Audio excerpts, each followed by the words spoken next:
Hello, teachers. Your home is a vital part of your life, and when moving to a foreign country, you're going to want to find a space that you are comfortable in and that you love. Some companies will give you a hotel for about a week to find yourself a place to stay when coming to Vietnam, but after that, you will need to eventually find your own space.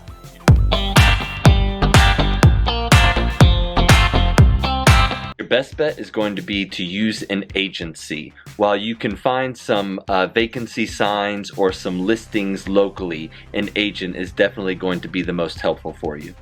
Agents are usually found online. Facebook is a good place for their advertisements, and your company might also know a few agents that they can help connect you with.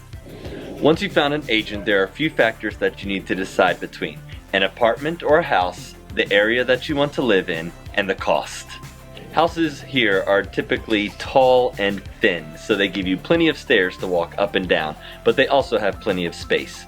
They are a little more expensive than apartments, but not significantly. Apartments usually include security, and they also have other amenities such as a pool or a home gym. And they usually have a balcony area. The majority of properties are furnished, although it's kind of hard to find an oven in some kitchens here. Make sure you have a look at Google Maps because the distance from your house to your work is important. You won't want to be making the daily commute if it's too uncomfortable. You're also not going to want to live in an area that's too remote where there's not any good restaurants or shops for your convenience. When you have the details that you're looking for, just contact an agent and they will get back to you quickly. They are very responsive here. They'll usually be able to show you properties within a day, so don't worry too much about your time frame for staying in the hotel. They will come and pick you up on a motorbike, take you around town, and drop you off at each property. And that's a free service. When looking for a home in Vietnam, make sure you get the exact address so that you can visit it again later. It's good to take photographs. You can make sure that you ask first, and this will help you remember the many places that you visited in the day.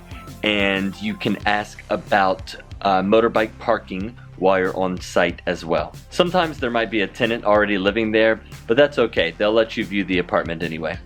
One thing that's important is to visit the property multiple times.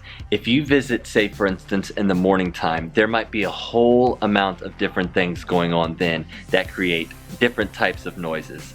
So when you go back at 6 p.m. for another visit, you might find a whole nother set of noises and life happening around your area. Now, in some apartments, in the corridor, there might be a lot of children playing, and that would be another factor that you would want to take into consideration. If you're trying to go to bed at 9 p.m., children here in Vietnam, they stay up late. So they might be out in that hallway screaming, singing, dancing, playing, laughing, keeping you awake. So that would be something you'd want to understand as well before signing a contract. One other noise issue to be careful about along with construction is the loudspeakers. Now the loudspeakers are placed on top of poles around the neighborhoods, and they give off daily announcements and news for Vietnamese people.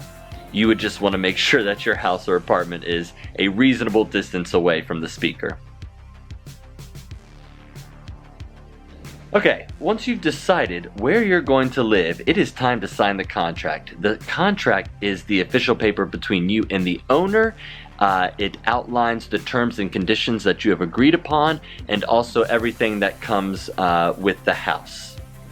You will usually need to make a 1-month deposit on rent. This is refundable at the end of your contract, and it will be available to you in both English and Vietnamese so that both parties can understand. The contract can last from 6 months to a year. My recommendation would be to start with the 6 months contract, and then you can just extend if you choose to. And the usual form of payment is cash, not card.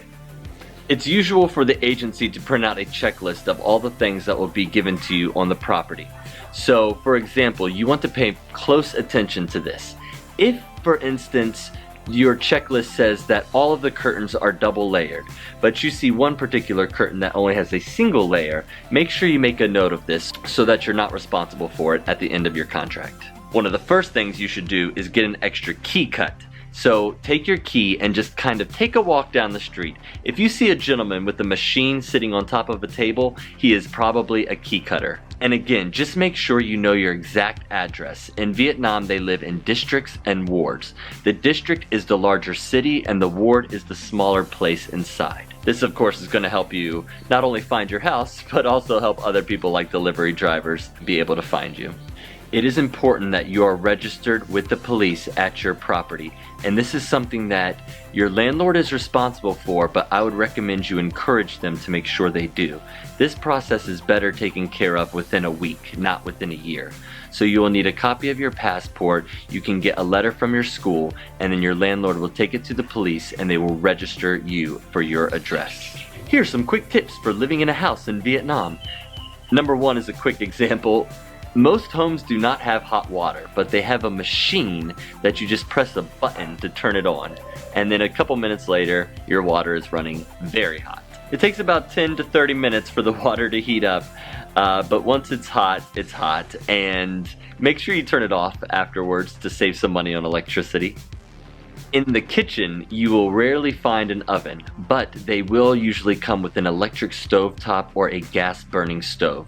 This would be something that you just want to check with the landlord, maybe even have them demonstrate how it works for you so that you don't break anything or so that you know how much gas you have for your stove.